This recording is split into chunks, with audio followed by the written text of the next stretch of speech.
Erin stood in her walk-in closet, the silence of the suburban night punctuated only by the rhythmic hum of the dishwasher downstairs. Her fingers brushed a cold, hard rectangle hidden in the lining of her husband's custom-tailored blazer. A cheap burner phone that didn't belong in their world of silk ties and high-end marketing. As she clicked it on, the sickly blue glow of the screen revealed a single text. A bank transaction for a sum so large it looked like a phone number sent from an account that officially didn't exist.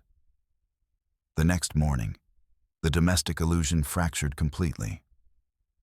In the rearview mirror of her SUV, a black sedan maintained a haunting, precise distance, mirroring her every turn from the office to the school gates.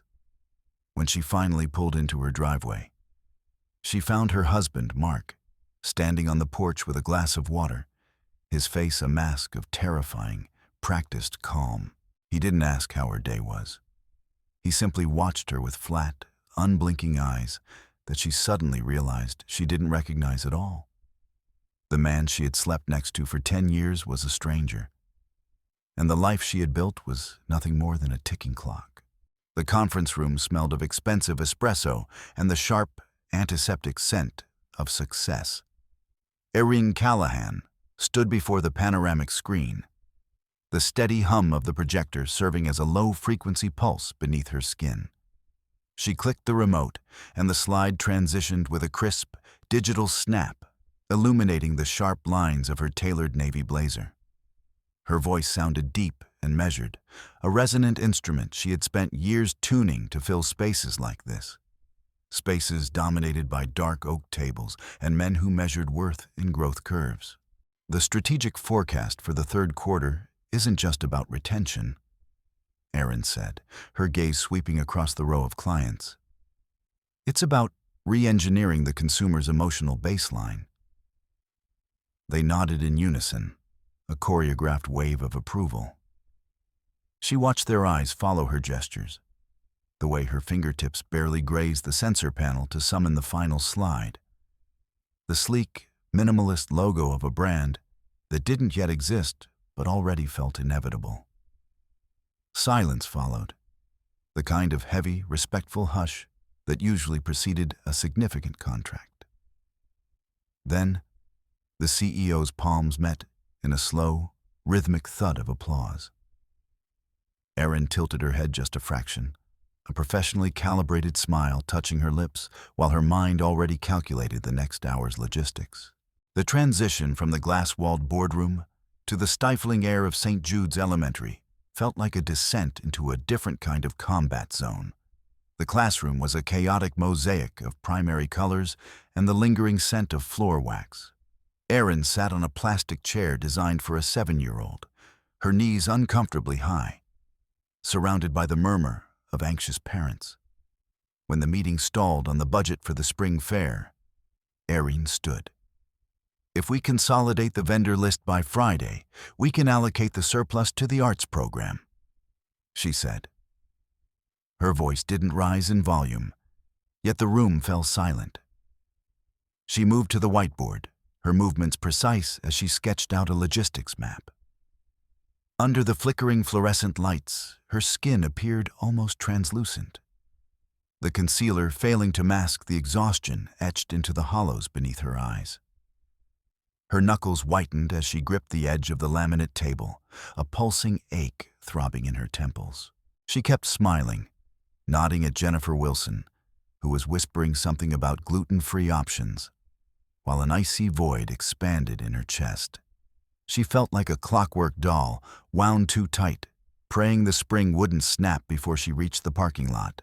The house was silent when she returned, the kind of suburban quiet that felt curated rather than natural.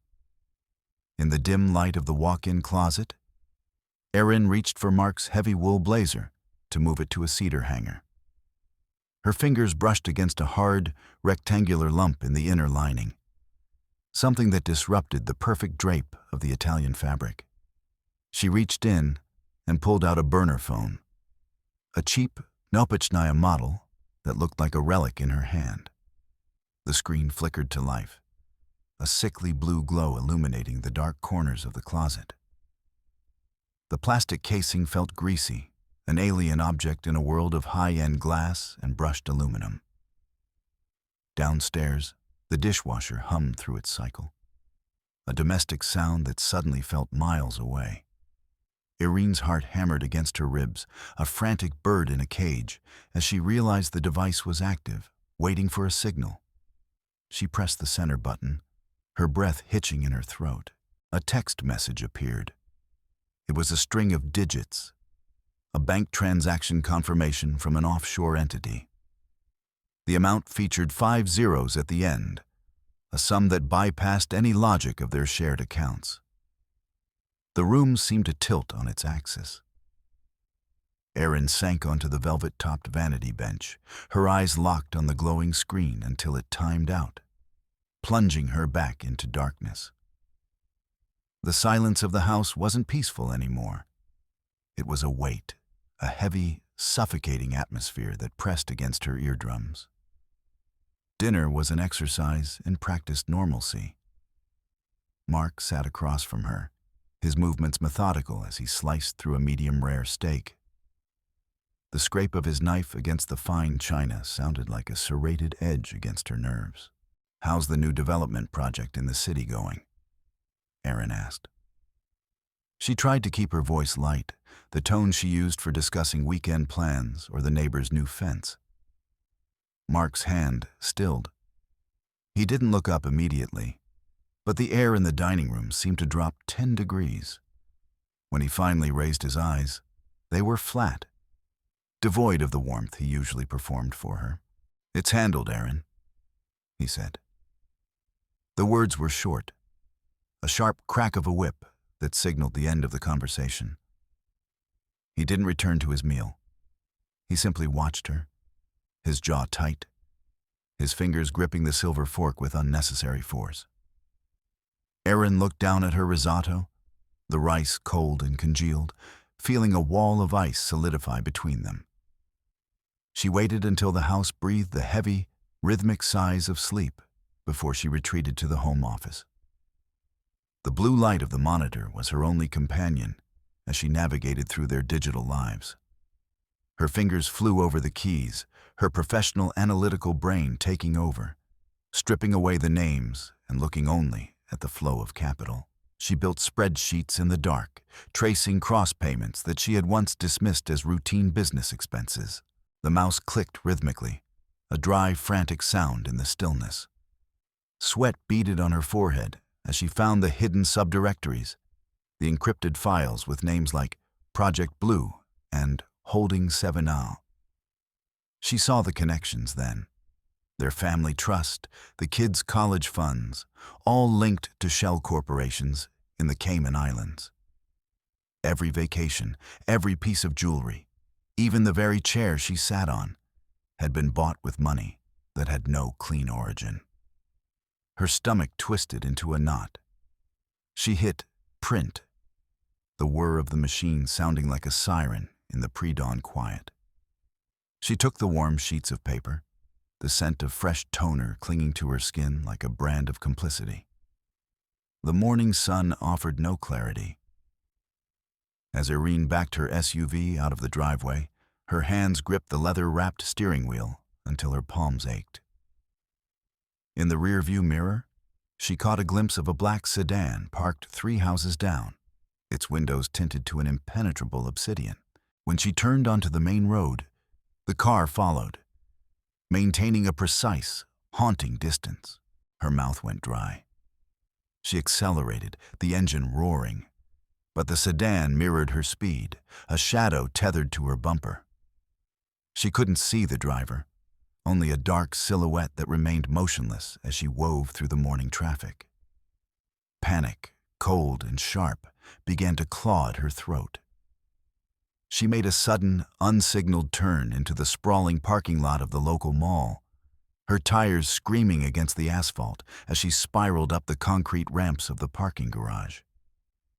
The sedan was there, 2 levels behind, its engine a low, predatory growl. She slammed the car into park near the elevators, her heart thudding in time with the idling motor. The black car stopped several rows back, its exhaust puffing out light plumes of smoke like the breath of a beast. She gripped the door handle, her knuckles white, but she couldn't bring herself to step out. The bright window displays and the early morning shoppers felt like a movie set she wasn't allowed to enter. By the time she reached the school gates, the fear had settled into a dull, vibrating ache. She watched Liam and Sophia run toward the playground, their backpacks bouncing, their laughter lost behind the glass of her windshield. On the opposite side of the street, under the sprawling limbs of an old maple, the black sedan sat waiting. The sun glinted off its windshield, blinding her. The driver didn't move, didn't get out to greet a child or check a phone. He just sat there. A lump formed in Erín's throat as she realized these people knew her schedule. They knew her children's names. She pressed her hand to her mouth to stifle a sob, forcing a smile as Liam looked back and waved. She waved back, her eyes darting between her son and the silent black threat across the road. The need for answers drove her to the county archives 2 days later. The basement of the records building was a labyrinth of dust and the smell of decaying paper. She spent hours scrolling through microfiche until she found it. A local newspaper from 20 years ago. The obituary was small, tucked between a grocery store ad and a weather report. Mark Callahan, 20, killed in a high-speed collision on Interstate 88. There was a grainy photo of a young man whose features were a vague, haunting echo of the man she called her husband. But the bone structure was wrong. The eyes were different. Erín felt a drop of ice-cold sweat slide down her spine. The letters on the screen began to blur. She gripped the edge of the metal table, the brittle paper of the archive folder crumbling into gray flakes under her touch. She wasn't married to Mark Callahan. She was married to a ghost's replacement. She returned home in a trance, her mind a frantic machine trying to reconcile 2 decades of memories with a single newspaper clipping. She found a glass Mark had left on the kitchen island, his fingerprints clear against the crystal. Using a kit she'd bought at a hobby shop under the guise of a school project for Sophia, she lifted the prints. In her home office, she scanned the lift and ran it against the digitized records she'd managed to hack from the original Mark's military file. The red, non-match icons flashed across her screen like a series of small, electronic stabs. The computer confirmed the impossible. The man upstairs, the father of her children, was a total stranger. She didn't have time to process the horror. She had to move. She grabbed her keys and ran for the SUV, intending to drive straight to her lawyer's office in the city. She pulled out of the driveway and onto the winding coastal road, her foot heavy on the gas. As she approached a sharp curve overlooking the bay, she shifted her foot to the brake. The pedal hit the floor with a sickening, hollow thud. There was no resistance. She pumped the brake frantically, her breath coming in ragged gasps. But the car only gained speed. The wind whistled through a cracked window, a mocking, high-pitched scream. Her knuckles turned white as she fought the steering wheel, the speedometer needle climbing toward 80. She saw the edge of the cliff approaching, the gray mouth of the abyss. In a desperate, split-second decision, she yanked the wheel to the right, aiming for a thick stand of brush and a high stack of hay on a farmer's verge. The impact was a bone-shaking roar. The airbag exploded in a cloud of white powder and the acrid smell of scorched chemicals. Coughing, her vision swimming, Erín crawled out of the wreckage. She looked up at the ridge of the hill she had just descended. There, silhouetted against the pale Illinois sky, stood Mark. He had his hands in the pockets of his camel hair coat, watching the smoking ruins of her car with the detached interest of a passerby watching a movie trailer. He didn't move to help. He just stood there, a statue of cold indifference, before turning and walking back toward his own car. When she finally made it back to the house, hitching a ride with a confused local, she was covered in dust and trembling with a rage that surpassed her fear. She stormed into the living room, her voice cracking as she screamed the truth at him. Mark didn't even flinch. He sat in his leather armchair, swirling a glass of Pinot Noir. He looked at her with a terrifying, rehearsed pity. "You're overwrought, Erin," he said softly. He reached out and placed 3 orange prescription bottles on the coffee table. She saw her name on the labels. Risperidone, clozapine. Powerful antipsychotics she had never been prescribed. "The neighbors have noticed the episodes. I've been trying to protect you, but this car accident. You could have hurt the children." "I'm not crazy," she shrieked, but the words felt thin in the face of his calm. That evening, he invited the Wilsons and the Taylors over for drinks. He created a tableau of suburban warmth, scented candles, soft jazz, expensive wine. Erin sat at the head of the table, feeling the weight of their sympathetic glances. Mark spoke in low, confidential tones about her heavy period and her troubling delusions. He placed a hand on her shoulder, and the heat of his palm felt like an iron brand. "She's been seeing things," Mark whispered to Jennifer, who looked at Erin with a mixture of pity and genuine fear. "The stress of the firm, I suppose. I'm looking into a retreat. Somewhere she can get real help." Erin tried to speak, to tell them about the burner phone and the obituary, but her voice failed her. The collective weight of their disbelief was a physical force, pinning her to the chair. Mark smiled at her, the candlelight reflecting in his eyes like a predatory glint. She bolted from the table, racing to the office to get the printouts she'd hidden.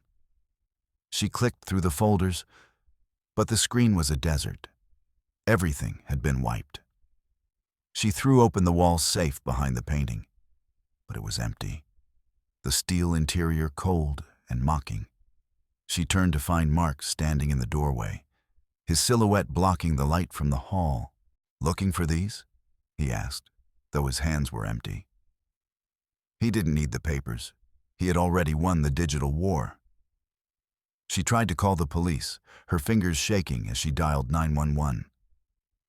When the officer arrived, a man with a tired face and a dusty uniform, Mark met him at the door with a folder from a private psychiatric clinic. The officer looked at the forged medical history, then at Erin's tear-streaked, frantic face. "Just get some rest, ma'am," the officer said, patting Mark on the shoulder as he left. "Your husband's doing his best for you." By the next morning, her world had shrunk to the size of her bedroom. She tried to log into her bank app, but her access was revoked. Her credit cards were declined at the grocery store when Mark sent her out under the watchful eye of the black sedan. He showed her his tablet. The family assets were moving in real time, disappearing into the digital ether of offshore accounts. "You have nothing, Erin," he said, his voice devoid of malice, which made it worse. "No money, no reputation, and soon, no children." She began to find the cameras then. A tiny lens behind the vent in the bedroom. A microphone tucked into the frame of the bathroom mirror. The house, her sanctuary, had been turned into a panopticon where every breath was recorded. The final descent began on a rainy Tuesday. Mark didn't bother with the pretense of a retreat anymore. He shoved her into the master bedroom and turned the key in the lock. "The transport arrives tomorrow morning," he said through the heavy oak door. "A facility in the northern woods. No phones, no visitors. Just the help you need." Erin pressed her ear to the door, hearing the heavy clunk of the master security bolts engaging. Mark was activating the central controller. She ran to the window, but the steel security shutters something they'd installed after a local string of burglaries, slid down their tracks with a hydraulic hiss, plunging the room into a red-tinted twilight. She was in a tomb. An hour later, Mark entered. He dropped a thick stack of papers on the bed. "Sign these. A full confession of embezzlement from your firm. You'll be the fall guy for the audit, and in exchange, I won't let anything unfortunate happen to Liam and Sophia at their grandmother's house." He held out a pen. Erín looked at the papers. Admissions of crimes she hadn't committed. A narrative that would destroy her life forever. Mark leaned over her, the scent of his cologne now a cloying, suffocating mask for the rot beneath. When she hesitated, he pulled a small glass vial from his pocket. He began to fill a syringe with a steady, practiced hand. A tragic overdose, he mused. The disgraced executive can't live with her shame. It's a clean story, Erín. He turned on the television, which was linked to a hidden camera in her mother-in-law's living room. Liam and Sophia were on the couch, watching cartoons. Behind them, a man in a dark tactical jacket stood by the door, his hand resting on a holster. Erin's heart stopped. The world narrowed to that grainy, black and white image. She looked at the syringe, then at the pen. She made a break for the kitchen area of the suite, hoping for a knife, but Mark was faster. He caught her by the arm, his grip a pair of iron pliers, and slammed her against the wall. The air left her lungs in a painful rush. "Sit down," he hissed, his face inches from hers. His pupils were blown wide, a dark void of sociopathy. He sat her at the desk and began to dictate a suicide note. His voice was a monotone drone, filled with phrases about unbearable guilt and ending the suffering of my loved ones. Erin's pen hovered over the paper, leaving jagged ink blots that looked like dried blood. Then she saw it. Under a pile of linen napkins on the counter lay the tablet for the smart home system. Mark had been using it to monitor the kids, and he'd left it within reach. Erín began to gasp, a whistling, frantic sound. She clutched her chest, sliding off the chair and onto the tile floor. Mark froze, the syringe held aloft. "Erín," she let her eyes roll back, her body going limp, a practiced mimicry of the panic attacks she'd analyzed for pharmaceutical clients. Mark stepped closer, his guard dropping as he leaned down to check her pulse. In that second, Erin's hand shot out from under the napkins. She didn't go for a weapon. She found the emergency icon on the tablet and slammed the fire evacuation button. The house erupted. A piercing 100-decibel siren tore through the silence. High-pressure sprinklers in the ceiling clicked open, drenching the room in a freezing deluge of water and fire-retardant foam. Mark staggered back, blinded by the spray, the syringe shattering on the floor. Erín didn't wait. She scrambled through the foam, the floor a slick skating rink. She hit the command for Master Override on the tablet. The bedroom door clicked open. She bolted into the hall, slamming the door and throwing the manual bolt just as Mark's weight hit the other side.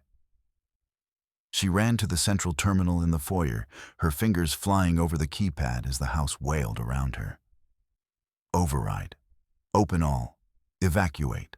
The steel shutters began to grind upward. Erín didn't wait for them to clear. She dived through the rising gap and out into the night. The air was alive with a roar of fireworks. The 4th of July festival was in full swing in the town square. She ran toward the lights, her wet clothes clinging to her, her breath coming in ragged stabs. She burst into the crowded square, a ghost in a cocktail dress, weaving through families holding glow sticks and smelling of funnel cake. Behind her, she saw Mark. He had escaped. He was walking through the crowd, his face a mask of concerned grief, calling out to neighbors. "Has anyone seen Erín? She's had a breakdown. She's dangerous to herself." He was good. Even now he was winning. Erín saw the main stage where the sheriff was standing with the mayor. She didn't go to the police. She went to the microphone. She shoved past a startled announcer and grabbed the stand, the feedback screeching over the square. "His name is not Mark Callahan," she screamed, her voice echoing off the brick buildings. "He killed the real Mark 20 years ago. Look at the files. I've sent them to every one of you." The crowd went still. Mark was 20 feet away, his face turning a deep, bruised purple. He lunged for the stage, but Erín held up the tablet, showing the sheriff the open archives, the bank transfers, the death certificate. Mark's composure finally snapped. He didn't try to explain. He didn't try to lie. He let out a primal, guttural roar and swung at her, his fist narrowly missing her head as two deputies tackled him to the ground. The sound of the handcuffs ratcheting shut was the loudest thing Erín had ever heard.